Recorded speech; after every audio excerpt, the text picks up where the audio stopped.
Good morning, everyone, and welcome to my sociology class. Today, my topic is various forms of the cultural aspects.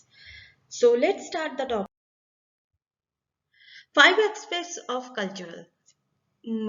सबसे important जो aspects है वो aspects or rather I can say its components, that is symbols, language, values, beliefs and norms.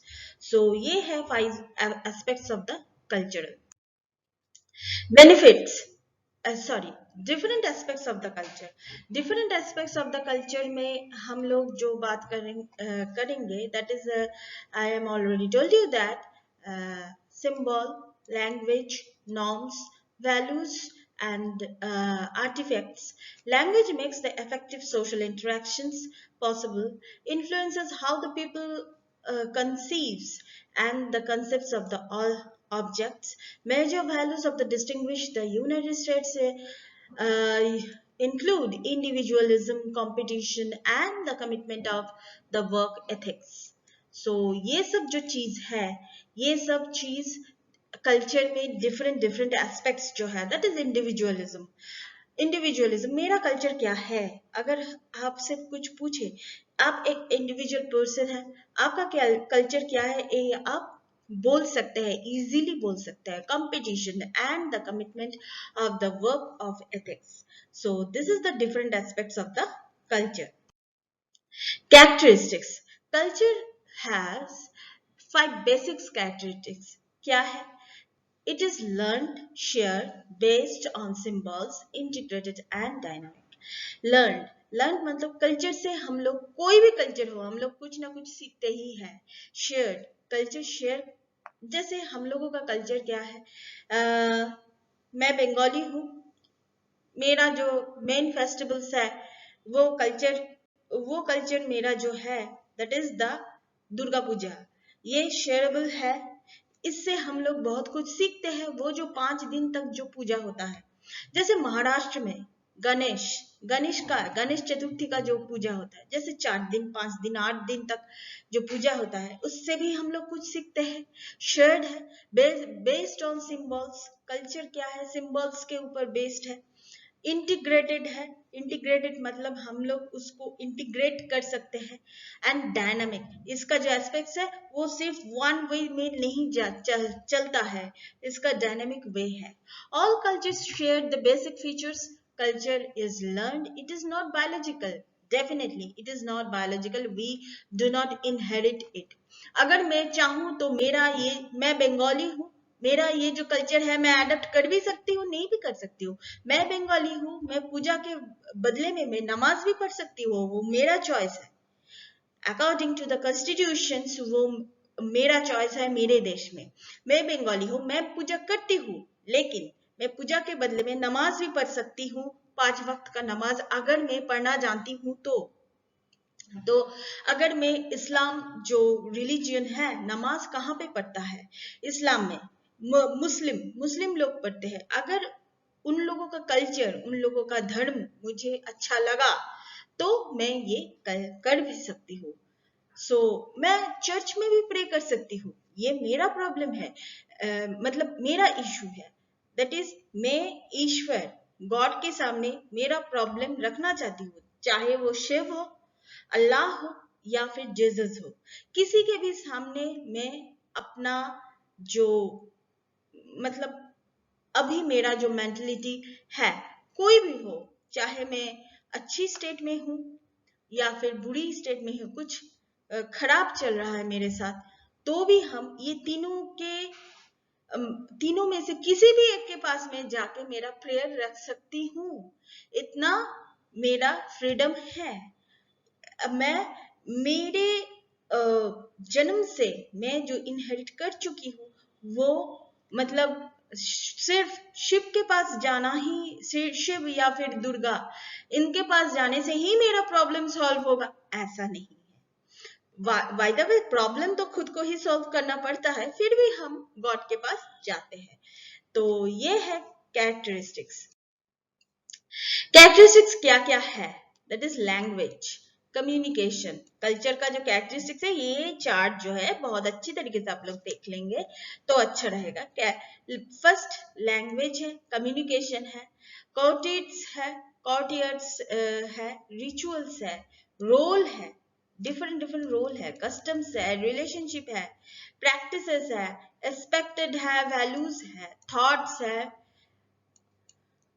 Manners of interacting.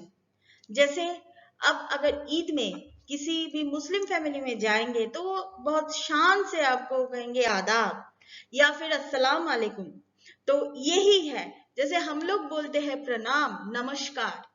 हाँ, तो British लोग, British नहीं, Christian लोग क्या कहते हैं, हाय, व्हाट्सएप। ये जो मैनर्स है, ये मैनर्स कल्चर सिखाता है हम लोगों को।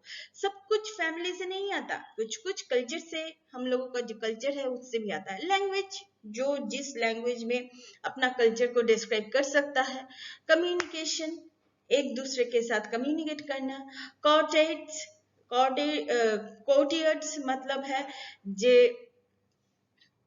ये कर्सी जो हम लोग को मेंटेन करना है। रिचुअल्स, बहुत सारा रिचुअल्स होता है, डिफरेंट डिफरेंट कल्चर के, डिफरेंट डिफरेंट धर्म के लोगों का रिचुअल्स होता है। रोल्स, डिफरेंट रोल्स होता है। कस्टम्स होता है, एक रिलेशनशिप रहता है कल्चर में।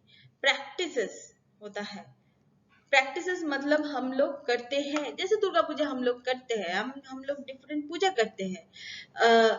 जो मुस्लिम लोग हैं वो रोजा रखते हैं ईद के टाइम में। जो क्रिश्चियन है वो 25 दिसंबर को वो चर्च में कैंडल जलाते हैं। तो ये सब क्या है, सोसाइटी में ये सब प्रैक्टिस चल रहा है। दैट इज द वैल्यूज है, एक कल्चर का एक वैल्यूज है, थॉट्स है। आप उस वैल्यूज को मतलब तोड़ नहीं सकते, जो इतना स्ट्रॉन्ग वैल्यूज है। मैनर्स ऑफ द इंटरेक्टिंग है, ये इंटरेक्शन का जो मैनर्स है वो सिखाता है कल्चर। कल्चर हम लोग को बहुत कुछ सिखाता है। Economic benefits of culture, economic benefits क्या क्या है कल्चर का, दैट इज ये आप पाई चार्ट में आप लोग देख सकते हैं। That is the social cohesion 20%, poverty and stagnation is 4%, cultural tension is 4%, national isolation is 2%, and ugly cities is 1%. Economic development कितना हुआ है, इकोनॉमिक डेवलपमेंट हुआ है 26%। नेशनल प्राइड, ये कल्चर के साथ नेशनल प्राइड जो जुड़ जाता है वो कितना हुआ है 21%। ब्यूटीफुल सिटीज, ब्यूटीफुल सिटीज कितना है हम देश में, दैट इज 22%। तो ये सब कुछ जो है that is the benefits of culture lead development. तो कल्चर की वजह से देखिए, अगर किसी भी जगह पे अगर पूजा हो रहा है, क्या नमाज पढ़ा जा रहा है, डेफिनेटली आप लोग उस जगह को सफाई करेंगे, राइट? आप लोग ऐसे ही तो जैसे हम लोग नहा के पूजा करते हैं, that is it, that is के हम लोग पूजा का जो सामग्री होता है वो सब कुछ धो के हम लोग रखते हैं अलग से गंगा जल में। तो ये सब क्या है, ये सब क्या है, दैट इज स्वच्छता। ऑटोमेटिकली हम लोग क्लीन कर रहे हैं, खुद को क्लीन कर रहे हैं, हमारे घर को क्लीन कर रहे हैं। और अगर ब्रॉडर सेंस में देखें तो हम लोग क्लीन कर रहे हैं जगह को। तो ये है economic benefits of the culture. That is cultural identity क्या है, कल्चरल आइडेंटिटी को अगर हम देखेंगे दैट इज द नेशनलिटी पहले आ जाता है, that is race, social class, language, ethnicity, gender, tradition. Everyone possesses a unique identity। यहाँ पर जो नोट्स दिया हुआ है ये बहुत इंपॉर्टेंट है। That is the everyone possesses a unique identity, that is cultural identity. ऐसा ही होता है, सबका अलग अलग। अगर एक ही फैमिली से हम लोग बिलोंग करते हैं तो फिर तो भी अलग अलग आइडेंटिटी रहता है। मोबिलाइजेशन, मोबिलाइजेशन क्या है, मोबिलाइजेशन एक प्रोसेस है।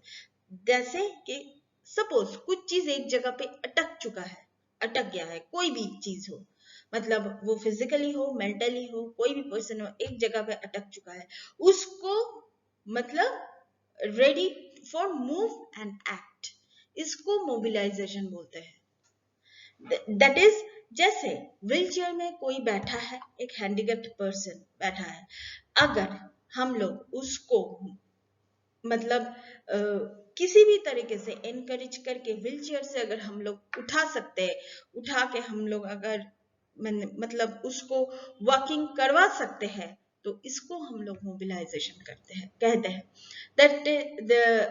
और एक एग्जांपल अगर बोलेंगे तो मार्शलिंग ऑफ ट्रूप्स और national resources to the preparation for war.